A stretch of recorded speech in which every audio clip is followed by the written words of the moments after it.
Kolaborasi PUBG M dan KL Gangster. Topek ingin meninggalkan produksi. Kolaborasi NFT Bad Ape X Daddy Hood. Trio Distro Barber di Ground Cabin Johor Bahru. Assalamualaikum dan salam sejahtera. Kembali lagi kita dalam Buletin Homeboys bersama saya Nazri Syahrin Dan saya Fikri Aiman.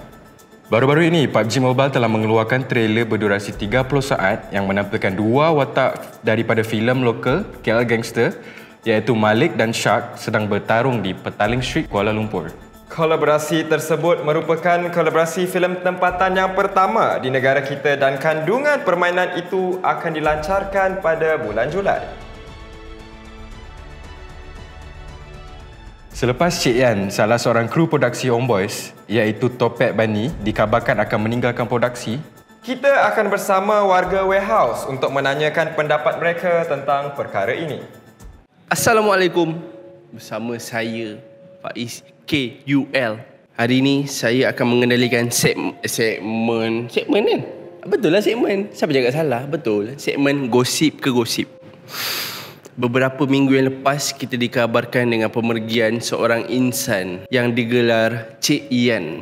Dan ada lagi kabar angin yang baru iaitu Topek Bani dikabarkan akan meninggalkan warehouse dan akan meninggalkan Homeboy.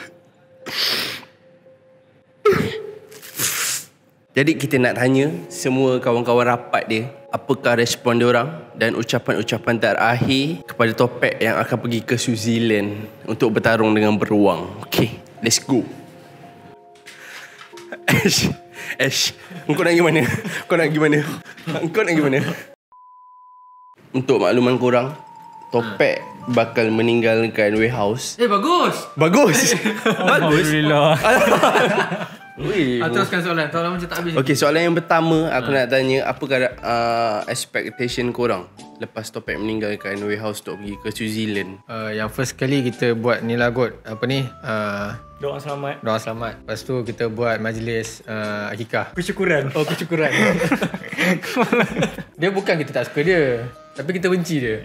Itu je masalah dia. Itulah. Tapi itu bukan masalah lah. Itu jalan penyelesaian masalah tu. Itu penyelesaian masalah. Alhamdulillah. Alhamdulillah. Ini jarang-jarang berlaku. Tapi ni nanti dia punya kerja tu berkemungkinan akan jatuh kat kita-kita juga tau. Dia tempias lah. Tempias. Okey, soalan yang kedua. Sedikit ucapan lah untuk Topek Bani. Sebab lepas ni kita dah susah nampak dia. Dia dah start jadi foreigner dekat New Zealand. Ada tak? Sedikit ucapan. Kau ucap dulu kan? Sebab kau antara orang yang paling rapat dengan dia, antara orang yang Topek Bani. Good luck, have fun. Apa? Good luck, have fun. Good luck, have fun. Okay, kita bersama Zer. Zer, aku ada soalan untuk kau. Kau tahu tak Topek Bani akan meninggalkan warehouse? Ya ke? Pergi mana? Topek Bani nak pergi buat warehouse kat New Zealand. Iya je. Iya, tanya. Budak-budak ni semua tahu. Ya ke Fikri? Tak tahu? Oh, Ash kata ni. Kau Tak tahu. Okay, itu saja guys. Kita punya segmen gosip ke gosip. Tak boleh handle loh diorang ni. Benda nak buat willing sedih-sedih. Diorang lost kan aku. Okay, kalau kita berjumpa lagi pada minggu hadapan bersama saya Faiz KUL Cool. Kita kembali ke studio Homeboys. Untuk segmen kaji cuaca seterusnya, kita akan bersama Epic. Assalamualaikum dan salam sejahtera bersama saya Epic dalam segmen kaji cuaca Buletin Homeboys. Alright, berita yang pertama. Baru-baru ini kita digemparkan dengan kejadian tanah runtuh di Yellowstone National Park, Montana, Amerika Syarikat. Bencana alam tersebut terjadi ketika berlakunya banjir yang kuat sehingga menghakis tanah dan menyebabkan tanah runtuh. Bahaya guys kejadian tanah runtuh sangat-sangat bahaya. Yellowstone National Park diarahkan juga untuk tutup buat sementara waktu bagi mengelakkan kejadian yang tidak diingini. Alright, pada rakyat Amerika Syarikat yang bertinggal di Yellowstone National Park dekat-dekat berkaitan dengan sana, berhati-hati, okey. Kita sentiasa mendoakan yang terbaik lah di sana. Mantau ada kawan-kawan Muslim kita kat sana kan yang tinggal dekat sana. So, berhati-hati, doa yang baik-baik. Semoga tak ada kejadian yang tak digini berlaku. Okay? Berita yang kedua. Amaran ribut petir telah dikeluarkan oleh Jabatan Meteorologi Malaysia pada 15 Jun. Ribut petir, hujan lebat dan angin kencang dijangka di kawasan perairan Perak, Melaka, Johor Barat dan Sabah Timur. Keadaan ini boleh menyebabkan angin kencang dan laut bergelora. dengan ombak mencapai ketinggian sehingga 3.5 meter. Sangat bahaya guys 3.5 meter sangat-sangat tinggi. Alright. Sangat-sangat bahaya dekat laut sana. Dia boleh orang cakap pukul bot-bot kecil lah dan berbahayalah juga kepada bot-bot kecil, okey. Boleh terbalik bot-botnya. So dekat laut yang dekat Perak, Melaka, Johor Barat dan Sabah Timur, kepada nelayan-nelayan ataupun orang-orang yang kerja dekat laut sana, sangat-sangat berhati-hati, doa yang baik-baik, semoga dia memudahkan segala urusan kat sana. Alright.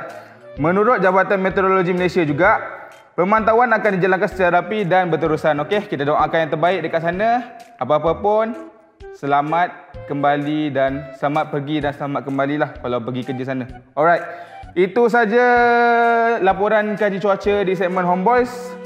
Kejadian bencana alam sering berlaku tanpa diduga. Macam saya cakap, dekat laut kita tak boleh diduga apa yang jadi.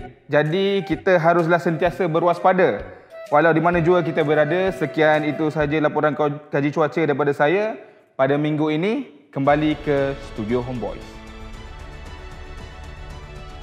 Beberapa hari yang lepas, hasil seni daripada kolaborasi NFT Bad Ape dan Daddyhood telah dijual dengan harga 1.85 Binance Coin, sekitar RM1,800 sehingga 2 Binance Coin iaitu sekitar RM1,900.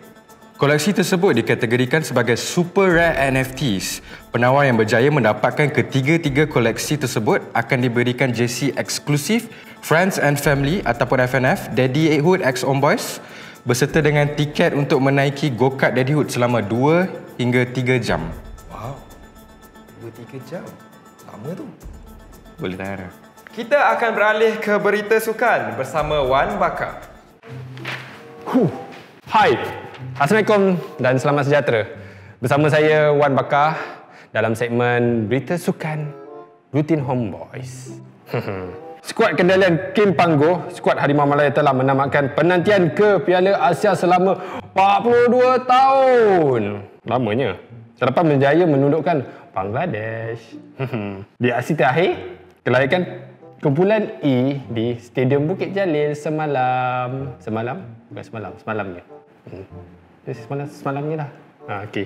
Berita yang kedua. Syarifuddin atau lebih dikenali sebagai Damok, seorang pelumba MotoGP, berjaya melintasi penamat tempat kedua di kedua-dua perlombaan sekaligus mengumpul 62 mata. Wow. Membolehkan dia berada di tangga ketiga keseluruhan ketika ini. Wow. Mantap. Berita sukan yang terakhir, tokoh seni bela diri taekwondo. Macam itulah. Dan pengasas Global International Taekwondo Federation GITF, Dr. Muhammad Sabri Muhammad Saleh dikabarkan telah meninggal dunia pada 14 Jun yang lalu sekitar 7:30 pagi. Marilah kita ambil masa sikit untuk menyedekahkan Al-Fatihah. Al-Fatihah. Okey. Sekian, itu sahaja berita sukan daripada saya. Lepas ni dah tak ada lagi. Bye-bye. Berita baik untuk penduduk Johor Bahru, Trio Distro Barber kini dibuka di Ground Cabin Kempas, Johor Bahru. Anda boleh mendapatkan potongan rambut daripada barber yang profesional di Trio Distro Barber. Selain daripada itu, Switch On juga telah dibuka di Ground Cabin di mana anda boleh bermain PlayStation 5 dengan harga serendah RM15 untuk sejam. Seterusnya, kita akan bersama Agus Rian dalam segmen Agus Tanya. Let's go. Alright guys, kita akan tanyakan soalan pertama ini kepada seorang yang selalu lalai di dalam warehouse, iaitu Allbot Corp. Let's go. Okay Bot, apa khabar Bot? Jangan baik tak? Okay, aku nak tanya satu soalan lah untuk engkau. Soalan ni dia lebih kepada keagamaan. Boleh tak Bot? Boleh dapat jawapan, aku tak ada jawapan. Menipu lah macam tu. Kau sendiri tak tahu jawapannya kan? Tapi kau tengok sendiri jawapannya. Itulah yang membezakan orang munafik dan juga orang tidak munafik. Taklah, kita memberi kesedaran saja untuk orang-orang di luar sana. Okay, aku nak tanya ni Bot. Apa beza bisikan nafsu dan bisikan syaitan? Bisikan nafsu lebih kepada main kot. Bot kata lebih kepada main guys Okay, kalau bisikan syaitan? Bisikan syaitan tu membawa kita ke arah kejahatan lah. bisikan-bisikan yang akan menghasut kita untuk membuat sesuatu yang buruk. Okey, dia macam bisikan Dewa 19 aku rasa. Ya, jawapannya lebih tepat ni adalah sifat hasutan disebut sebagai terarah pada satu kejahatan. Betul tu, Bot? Betul. Okey. Ia sentiasa akan terus berusaha menghasut dan mempengaruhi secara berterusan. Sehinggalah sesuatu kejahatan tersebut dilakukan. Manakala sifat hasutan syaitan pula disebut sebagai tidak terarah pada satu kejahatan. Jika ia tidak berjaya menghasut dalam satu kejahatan, ia akan berpindah untuk menghasut supaya melakukan kejahatan lain pula. Kerana baginya semua kejahatan adalah sama. Terbalik aku. So sekarang ni, memang kejahatan dari syaitan ni memang tiada obat walaupun di 7-Eleven. Betul tak, Bot? Sama, Dok. Semua Tapi sama. semua sama sebenarnya. Jahat-jahat semua sama. Ya, sebab nafsu ni dia pun jahat juga. Kadang-kadang kita nak beli gula-gula 50 sen tetapi kita terbeli RM1. Terlebih. Macam terlebih. So, Itu lah. Nak semuanya. Ya, betul. Kalau boleh kita membazir semua duit tu. Ya, itulah dia guys. Definisi nafsu dan juga bisikan syaitan. So terima kasih, Bot. Terima kasih banyak, insya-Allah. Okay, insya-Allah guys. Thank you guys. Dah melayani kita pada petang ni. So kita akan teruskan segmen kita ke segmen seterusnya. Seorang ahli fizik, Marie Curie, pernah berkata, kurangilah rasa ingin tahu anda terhadap orang lain, tetapi perbanyakkan idea, gagasan dan pemikiran. Sekian itu saja daripada Berita Homeboys pada malam ini. Terima kasih dan Assalamualaikum.